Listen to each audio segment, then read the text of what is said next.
Friends, मैं गोविंद सिंह साकला एक बार फिर से गुरु कृपा क्लासेस में आपका हार्दिक स्वागत अभिनंदन करता हूँ। आज की जो क्लास है बहुत ही महत्वपूर्ण होने वाली है, क्योंकि इस क्लास में कठिन मात्रा के साथ साथ संयुक्त व्यंजन, द्वित व्यंजन के बारे में बताया जाएगा।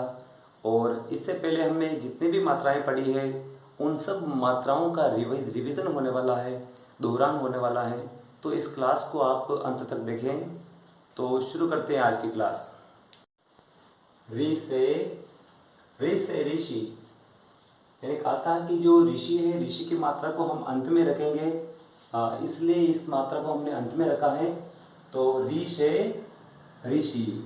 कुछ बच्चे इसको ऊ की मात्रा समझ लेते हैं स्टार्टिंग में। किसकी मात्रा समझते हैं? ऊ की मात्रा समझ लेते हैं, तो इसलिए इसको मैंने पीछे रखा है। तो ऋषि की मात्रा है, तो ग में री की मात्रा है। ग में री ग्री ह, क में री क्री आ, ब में री ब्री ज, व में री व्री त, न में री नृ प। तो इस तरह से डी की मात्रा को कैसे बोला जाएगा? गृह, कृपा, ब्रिज, वृत, नृप। तो ये री की मात्रा है। नेक्स्ट है विसर्ग की मात्रा। विसर्ग यानी रेप, रेप यानी र की मात्रा। इसका जो उच्चारण भी र की तरह होता है, तो इसको रेप बोला जाता है। विसर्ग की मात्रा ही होती है जिसको रेप के ऊपर यानी इस तरह से इसको लिखा जाता है, जिसको हम ऐसे पूंछ की तरह मान सकते हैं, जैसे पूंछ वाली मात्रा है। तो रेप यानी विसर्ग की मात्रा। तो इसमें क और ज पूरे बोले जाएंगे, और ये र है, ये क्या होगा? हलंत बोला जाएगा।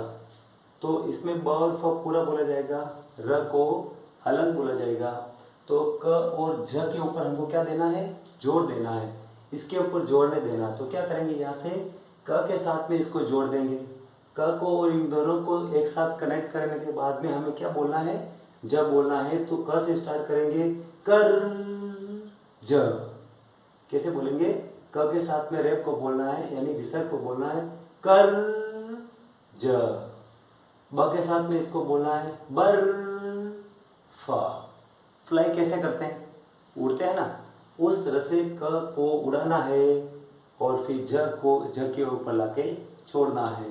तो कर ज, बर फ, शर म, अर्थ। तो ये विसर्ग वाली मात्रा समझ में आ गई होगी। इसको किस तरह से बोला जाता है? कर ज, बर फ, शर म, अर्थ। तो ये विसर्ग वाली मात्रा है, इसको कंप्लीटली ऐसे उतारना है और इसका बार बार उच्चारण करना है। नेक्स्ट है र की मात्रा। र की कोई अलग से मात्रा नहीं होती है। र क्या है? र क्या है? एक व्यंजन है, लेकिन फिर भी जो मात्रा लगती है वो र इसमें पूरा होता है और क हलंत होता है। इसमें क हलंत होगा और र पूरा है, इसलिए इसको र की मात्रा के रूप में बोला जाएगा।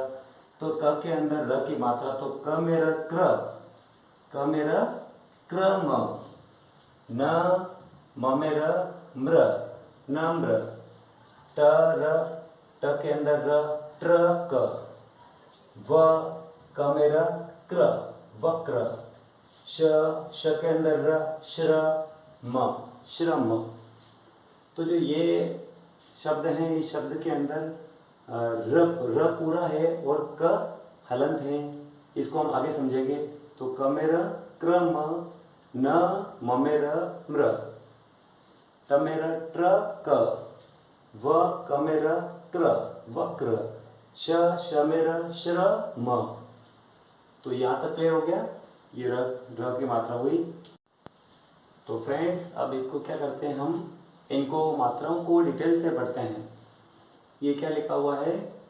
क र म, क हलंत प्लस अ, यानी क पूरा हो गया।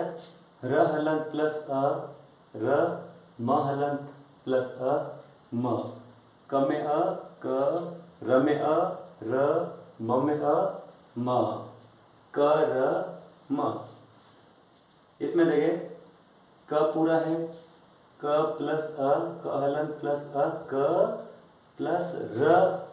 जो र है ये रे विसर्ग के ये है ना हलंत है, इसके साथ में अ नहीं लगा है, यानी इसमें जो र है वो क्या है, हलंत होगा। प्लस म प्लस अ, यानी इसमें म पूरा हो गया है। तो क भी इसमें कंप्लीट है और म भी कंप्लीट है, और इनकम्प्लीट क्या हो गया, र हो गया। तो इसलिए हम क और म को बोलेंगे, इसको इस पे ज़्यादा प्रेशर नहीं डालेंगे। तो क में अ क और र, म में अ म, यानी कर्म। तो इसको बोलेंगे कर्म, कर्म। क में र, क्रम। तो क इसमें हलंत होगा, क प्लस र, र में अ आ रहा है, यानी र पूरा हो गया। इसमें र हलंत है, इसमें र पूरा है, म में अ म। तो इसमें म भी पूरा है, र भी पूरा है, और अधूरा क्या हो गया है, क हो गया है। इसमें क हलंत होगा, क में र यानी क्र। तो प्रेशर किस पे है, र के ऊपर है। तो क्रम, क्रम, कर्म, करम। तीनों ही दिखने में एक जैसे हैं, लेकिन फिर भी इनका क्या है, अलग अलग उच्चारण होता है। नेक्स्ट है क्ष से क्षत्रिय, त्र से त्रिशूल, ज्ञ से ज्ञानी, श्र से श्रमिक। ये किसमें आते हैं, संयुक्त व्यंजन में आते हैं। संयुक्त व्यंजन को अलग से व्यंजन का पार्ट नहीं माना जाता है, क्योंकि इसमें कोई अलग से व्यंजन नहीं दिया गया है। व्यंजनों को, दो व्यंजनों को जोड़ के संयुक्त व्यंजन बनाया गया है, इसलिए ये व्यंजन के प्रकार के अंदर इनकी गिनती नहीं होती है। तो क्ष से क्षत्रिय है, तो क्ष से क्षत्रिय में कौन से व्यंजन मिले हैं, क हलन प्लस श, क प्लस श क्ष। त्र से त्रिशूल में है त प्लस र त्र। ज्ञ से ज्ञानी में ज प्लस इय ज। श से श्रमिक में श संजम प्लस र, श प्लस र शर। अगर इसको हम शब्दकोश के अंदर ढूंढते हैं, अगर आपको पूछ लिया जाए कि क्ष से क्षत्रिय शब्दकोश में कहाँ मिलेगा, तो शब्दकोश में क और ख के बीच में मिलेगा। अगर त्र से त्रिशूल का अगर शब्दकोश में ढूंढेंगे तो त और थ के बीच में मिलेगा। ज्ञ से ज्ञानी को अगर शब्दकोश में ढूंढते हैं तो ज और ज के बीच में मिलेगा। और श से श्रमिक को अगर हम ढूंढते हैं तो श और श के बीच में, सलजम वाला श और षटकोण श के बीच में मिलेगा। क्लियर। नेक्स्ट है हड़। क्या है, हड़ से सड़क, ड से गड चड पड, ड से गड चड पड। हड़ से कोई भी शब्द की शुरुआत नहीं होती है, ये बीच में आता है या अंत में आएगा। ड से गड से भी किसी भी शब्द की शुरुआत नहीं होती है। अगर शुरुआत होती है तो उसको ढक्कन बोला जाएगा। हड़ कभी शुरुआत में प्रयोग में नहीं लिया जाता है, ये बीच में या अंत में ही लिया जाता है। तो हड़ से सड़क को अगर शब्दकोश में आप ढूंढते हैं तो आपको ड से डमरू और ढ से ढक्कन के बीच में मिलेगा। ड से गढ़ पढ़ चढ़ अगर आपको ढूंढना है तो ड से ढक्कन और अण मणा खाली के बीच में मिलता है। ये जो सामने आपके सामने जो व्यंजन लिखे हुए हैं, अगर इनके बीच में अगर आप कंफ्यूज हैं, इन वर्णों से संबंधित अगर जानकारी आप चाहते हैं तो इसकी जो हिंदी की फर्स्ट नंबर क्लास है वो जरूर देखें। बहुत ही बढ़िया क्लास है, कहानी के माध्यम से समझा रखा है। आप जिंदगी में कभी इन वर्णों को नहीं भूलोगे। तो ये तुम्हें कहाँ मिलेगा, हिंदी की क्लास नंबर फर्स्ट में मिलेगा। नेक्स्ट है, अब हम पढ़ते हैं द्वित व्यंजन के बारे में। किसके बारे में, द्वित व्यंजन के बारे में पढ़ते हैं। द्वित व्यंजन के बारे में द्वित यानी दो व्यंजन एक साथ आते हैं तो उसे द्वित व्यंजन कहा जाता है। जैसे ब के साथ में च भी है और डबल च आ गया, तो ब के साथ च बच्चा, तो इसको हम हलंत बोलेंगे, इसलिए इस पर ज्यादा प्रेशर नहीं होगा। ब और च पे आएगा तो ब के साथ च बच्चा, म के साथ क मक का, स के साथ में ज को बोलेंगे सज्जन, ह के साथ में क को बोलेंगे हक्का, क के साथ में च को बोला जाएगा कच्चा, च के साथ में म को चम मच, च के साथ में प को चप्पल, ब के साथ में क आएगा बक्का। तो द्वित व्यंजन को कैसे बोला समझे हमने, बच्चा, मक्का, सज्जन, हक्का, कच्चा, चम्मच, चप्पल, बक्का। इस तरह से द्वित व्यंजन को बोला जाता है। नेक्स्ट हम क्या करेंगे, दोहरान कार्य करेंगे। क्या करेंगे, दोहरान कार्य होगा। क्या होगा, दोहरान कार्य। क में मात्रा किसकी है, ऋ से ऋषि की है। क में रि, क्री, आदर्श कृष अण, क्री आदर्श कृष अण, कृष्ण।